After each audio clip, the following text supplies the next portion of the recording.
Hello friends, good morning to all of you. 18 फरवरी की current affairs आज शुरू करते हैं।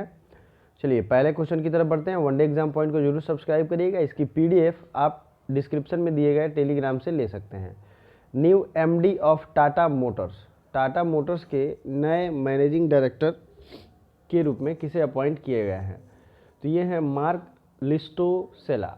इसको नाम थोड़ा अच्छे से याद करिएगा, मार्क लिस्टोसेला। अपॉइंटमेंट ये ज़रूरी है इसलिए क्योंकि ये टाटा मोटर्स की बात हो रही है। भारत की एक अग्रिम मोटर कंपनी है, ठीक है। रतन टाटा को आप सब जानते भी होंगे, बहुत बड़े फिलैंथ्रोपिक एंड एक बिजनेस पर्सन है। तो ये हो गई। दूसरी चीज़ है, दूसरे क्वेश्चन है, पुदुचेरी के नए लेफ्टिनेंट गवर्नर कौन बन गई हैं? तो पुदुचेरी की एलजी अभी तक थी डॉक्टर किरण बेदी, ठीक है, डॉक्टर किरण बेदी थी, लेकिन उनके बाद अब उसका अतिरिक्त प्रभार दिया गया डॉक्टर तमिलसाई सौंदराजन, जो कि तेलंगाना की गवर्नर हैं। तेलंगाना के गवर्नर को पुडुचेरी का अतिरिक्त प्रभार दिया गया। अब आपके दिमाग में दो सवाल आएगा, क्यों उनको ही दिया गया है, किसी और को क्यों नहीं दिया गया? और दूसरा क्वेश्चन ये आना चाहिए कि पुडुचेरी है कहाँ? आपने कभी मैप देखी है पुडुचेरी की? तो ये देखिए पुडुचेरी है। पुडुचेरी भारत का एक ऐसा, तो ये है पुडुचेरी, ठीक है। आपको ये दिख रहा होगा यनम, जो कि है आंध्र प्रदेश में। ये पुडुचेरी का इलाका है। और पुडुचेरी और कराईकल ये दोनों प्लेस है तमिलनाडु में, ठीक है। यनम हो गया आंध्र प्रदेश में, पुडुचेरी और कराईकल हो गया कहाँ? तमिलनाडु में। नेक्स्ट है माहे, माहे है केरला में। दैट मीन्स कि माहे हो गया केरल में, यनम हो गया आंध्र प्रदेश में। पहले ये दोनों एक एक हैं तो आप याद कर लो, ठीक है। ये सब पुडुचेरी का इलाका है। मतलब पुडुचेरी में 4 जिले हैं जो कि 3 स्टेट में हैं, ठीक है। एक हो गया केरल, दूसरा हो गया आंध्र, यनम, और पुडुचेरी और कराईकल है तमिलनाडु में। यही चीज़ें आपको समझनी थी। ये अलग अलग जगह है। पुडुचेरी जो है ये फ्रेंच टेरिटरी है। यहाँ पे अभी भी बहुत लोग फ्रेंच बोलते हैं। फ्रेंच की अगर आपको स्टडी करनी हो तो पुडुचेरी यूनिवर्सिटी में जाइए, वहाँ बेस्ट एजुकेशन मिल जाएगी फ्रेंच की, क्योंकि वो जो लोकेलिटी है वो फ्रेंच बेस्ड ही है, ठीक है। तो यहाँ की एलजी थी डॉक्टर टी सौंदराजन, अभी बनी है, ठीक है। किरण बेदी पहले थी। तो ये आप, आई होप आपने ये देख लिया और आपको ये बेनिफिट भी मिलेगा। तो डॉक्टर तमिलसाई सौंदराजन तेलंगाना की ये गवर्नर हैं। तो तेलंगाना का मैप देखेंगे अगर, तो तेलंगाना से पुडुचेरी पास में है तो आंध्र प्रदेश से भी, लेकिन इनको चार्ज दिया गया है, ठीक है। चलिए अगले देखते हैं क्वेश्चन। उड़ने वाली हाइब्रिड कार को किस देश ने मंजूरी दी है? तो फ्लाइंग कार्स, मतलब जो कल तक लोग ड्रीम देखते थे कि कार रास्ते पे उड़ेंगी और उड़कर चलेंगी और फिर चलते चलते उड़ जाएंगी, इस सपना को अमेरिका ने मंजूरी दे दी है। और अमेरिका का कौन सा शहर है जहाँ पे ये उड़ेगा? तो वो अलाउ किया गया है न्यू हैम्पशायर, ठीक है। न्यू हैम्पशायर यहाँ पे ये अलाउ किया गया है। मतलब कि कार्स जो उन वहाँ के रोड पे, सिर्फ वहीं के रोड पे जो चलती रहेंगी, वो वहाँ से टेक ऑफ हो सकती हैं और लैंड हो सकती हैं। मैं आपको उसका इमेज अच्छे से दिखा देता हूँ। तो ये है फ्लाइंग कार, जो कि इसकी ये विंग्स हैं, ये ओपन हो जाते हैं और ये रनवे टाइप, बस थोड़ा सा इसे लार्ज रोड चाहिए, थोड़ा स्पेसियस रोड होगा तो ये फिर स्पीड जब पकड़ लेगी 100 से ऊपर, फिर ये फ्लाई कर सकती है। तो ये कॉन्सेप्ट जो है इसे बनाया है अमेरिका ने, सॉरी अमेरिका की एक कंपनी ने, और अमेरिका ने इसे अलाउ किया है। तो चलिए उस कंपनी का नाम देखते हैं। तो ये है टेराफूजिया ट्रांजिशन, ठीक है।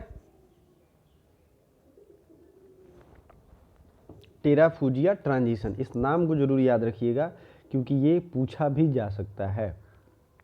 फ्लाइंग कार को सक्सेसफुल बनाने वाली पहली कंपनी है ये। चलिए कश्मीर की पहली महिला power lifter, who is the first women power lifter of Kashmir? तो ये है सायमा उबैद, ठीक है। सायमा उबैद ये पहली पावर लिफ्टर बन गई है कश्मीर की। तो ये पहला वर्ड जहाँ भी लगता है वो अपने आप में जरूरी है। जैसे कि भारत का पहला ट्रांसजेंडर यूनिवर्सिटी ये कुशीनगर में बनेगा।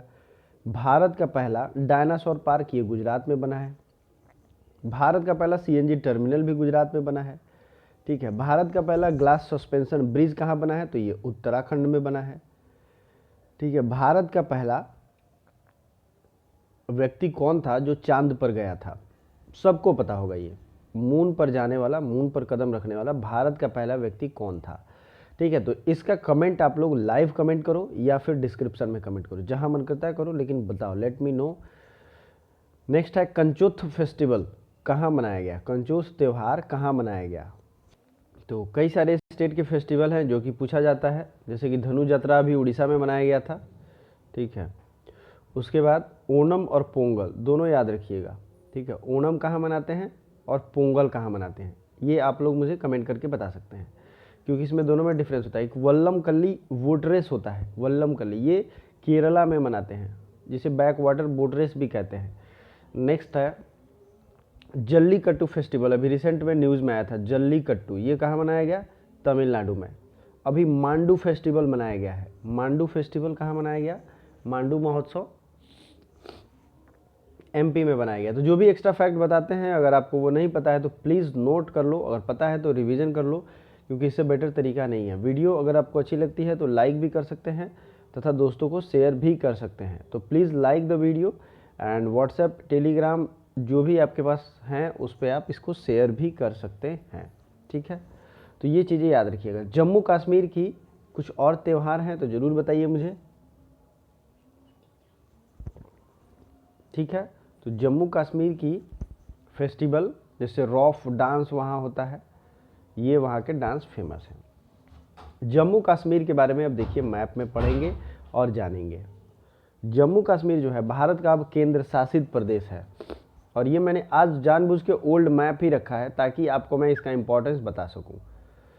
ये ओल्ड मैप जो है इसका इतना पार्ट कट के, और ये हो गया लेह लद्दाख रीजन। ठीक है, लेह लद्दाख रीजन बट गया, और जम्मू एंड कश्मीर, जम्मू कश्मीर की राजधानी तो वही रहेगी लेकिन ये यूनियन टेरिटरी रहेगा, और लेह लद्दाख की राजधानी होगी लेह, ये भी एक यूनियन टेरिटरी होगा, केंद्र शासित प्रदेश।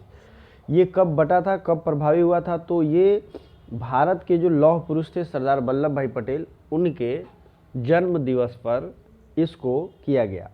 क्यों किया गया, इसका एक बहुत बड़ा हिस्ट्री है। सरदार वल्लभ भाई पटेल की ही देन है कि जम्मू एंड कश्मीर, जूनागढ़ और जो है हैदराबाद, ये सब स्टेट भारत में आज हैं। अदरवाइज भारत के जितने भी स्टेट एक साथ दिखते हैं, वो एक हिस्से से दूसरे हिस्से में जाने के लिए कम से कम 10 वीज़ा और आपको अलाउंस लेना पड़ता। यूनिफिकेशन किया था सरदार वल्लभ भाई पटेल ने, पूरे भारत को जोड़ा था, इसलिए भारत का बिस्मार्क किसे कहते हैं, सरदार वल्लभ भाई पटेल को। भारत का बिस्मार्क किसे कहते हैं, सरदार वल्लभ भाई पटेल। ठीक है, ये याद रखिएगा।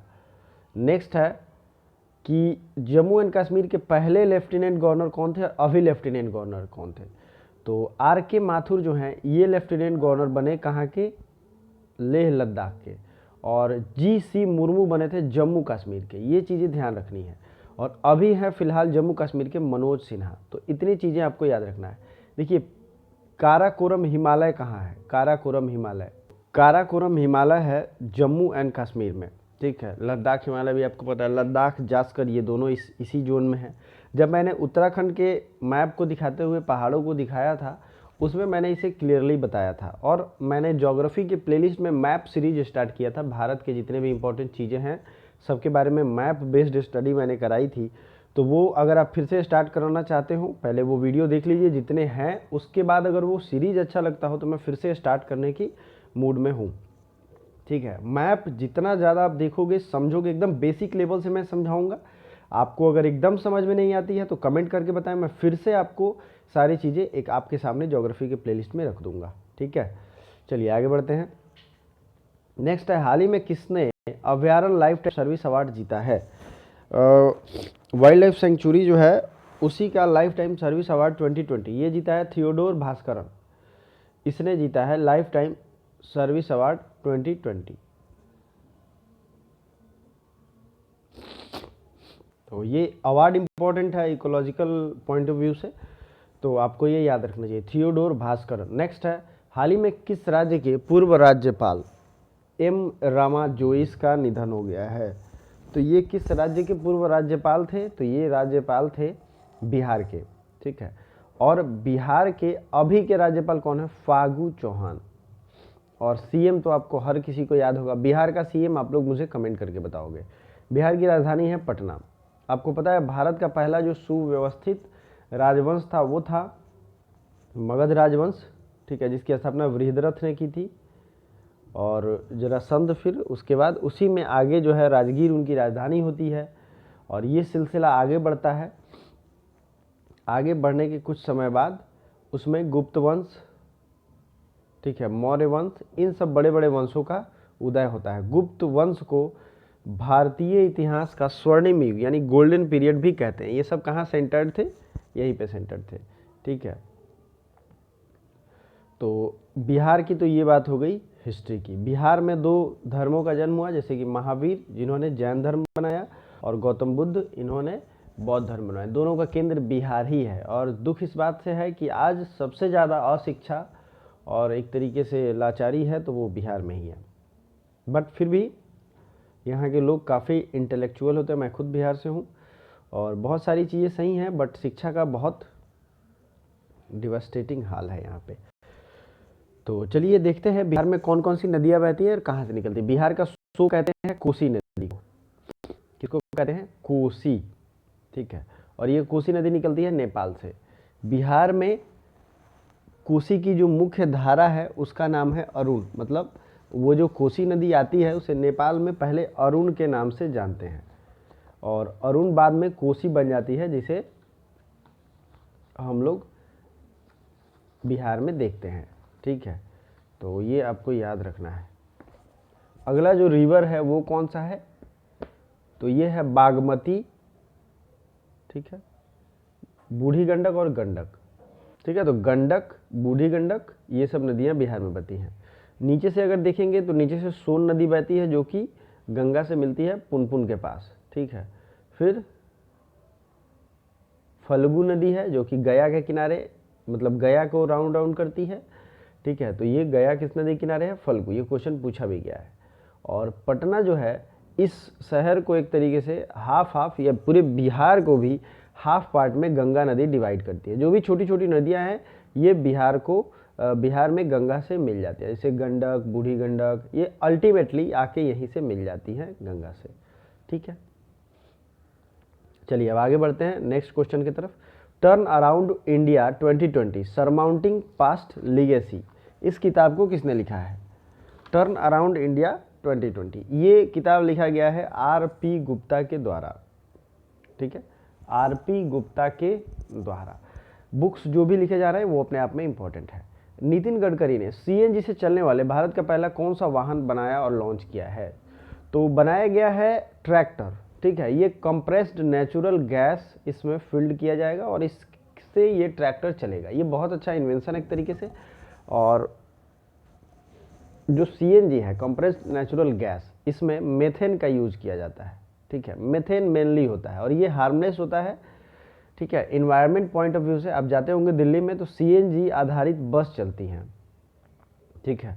तो वो जो है उसी पे टेक्नोलॉजी ये बेस किया गया है, ट्रैक्टर को भी बनाया गया है। तो मतलब ये अब खेती में भी इसका इस्तेमाल किया जा सकता है, जिससे पॉल्यूशन कम होगा। चलिए आगे बढ़ते हैं। विटनी वुल्फ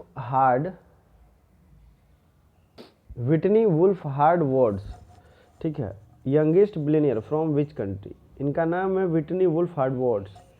तो ये जो हैं अमेरिका की हैं और ये ऑनलाइन डेटिंग ऐप बम्बल की फाउंडर हैं और ये दुनिया की सबसे यंगेस्ट, मात्र 31 साल की बिलियनियर हैं, ठीक है।